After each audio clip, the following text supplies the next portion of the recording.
come up every time we've had one of these conversations with anybody, and we bring it up too. And there's been a couple of schools of thought. One is that the constant theme is that if laws are on the books, they should be respected. Because if you don't do that, then people say, well, how much respect is there for any law? But there has been a difference of opinion on whether there should be some elbow room for waivers if necessary. And there's some people say, no, you start doing that and you're defeating the whole purpose of residency.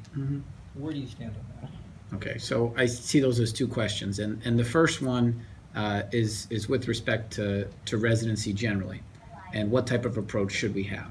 There's room for a reasonable disagreement about what residency requirements should be or should not be.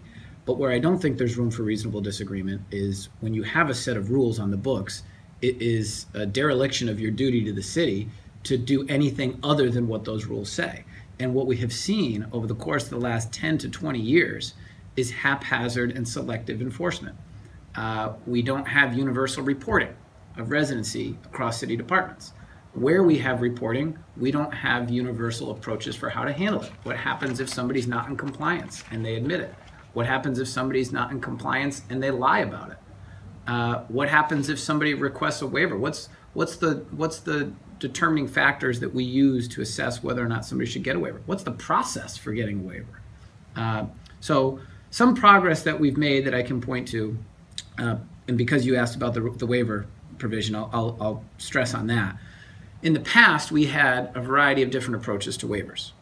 It was sort of a secret or an unknown as to how you would go about requesting one. We knew that the only way to get one was from the mayor, but how did you get it? Was it a verbal? Was it written? Was it in perpetuity for 6 months, for 12 months, for 2 years?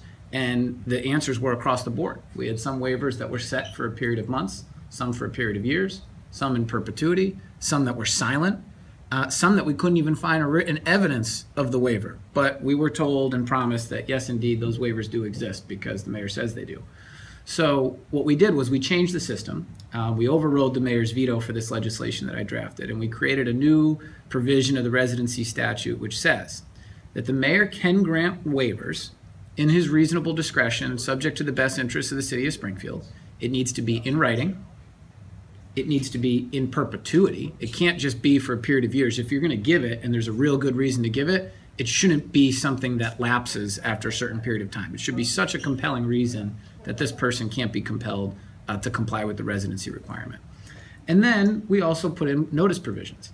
So the legislation requires that there is now a formula and a pathway to requesting and securing a waiver.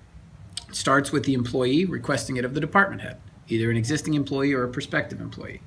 If the department head feels that it's warranted, the department head will take it to the Director of Labor Relations in the form of a written request. If the Director of Labor Relations feels that the waiver is warranted, that will then go in the form of a request to the mayor and public notice to the City Council.